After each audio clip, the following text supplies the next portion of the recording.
In Congress are going to say, yeah, that's a good idea. Let's break with a lot of 40-year Republican conservative beliefs on things like trade or taxes or infrastructure. But he sure sounded opening notes as though he is going to do what he said he was going to do.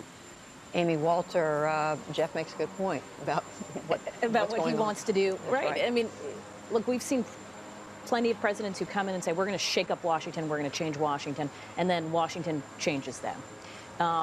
This is somebody who's coming in and saying, not only am I going to change Washington, I'm not going to abide by the traditional rules of Washington. You know, I get asked a lot about when are we going to see the first independent candidate elected president? And I think we are seeing the first independent candidate elected president. He is not an establishment Republican. Many members who are sitting up on that dais right now vocally opposed him throughout the course of the campaign.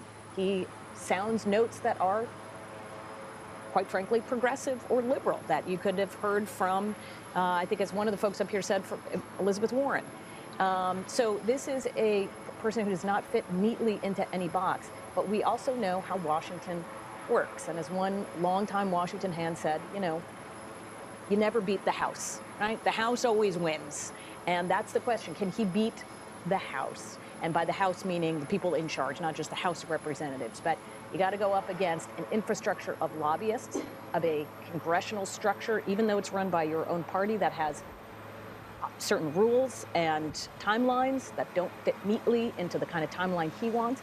And, you know, for the first time in his life, he's got 535 bosses, essentially, who are going to control how he's able to get a lot of this done. It is not quite as easy. And P.S., even on, as we saw with the Affordable Care Act and Obamacare, there are governors of his own party who are coming in and saying they've got to get work done. As we watch former President Obama and Michelle Obama lift up into the skies to say their final goodbye, as at least in this fashion, to the United States Capitol, and eventually in the next hour or so to Washington as they make their way to California. David Brooks, how much of a goodbye is it? I mean, how much of a corner is being turned here?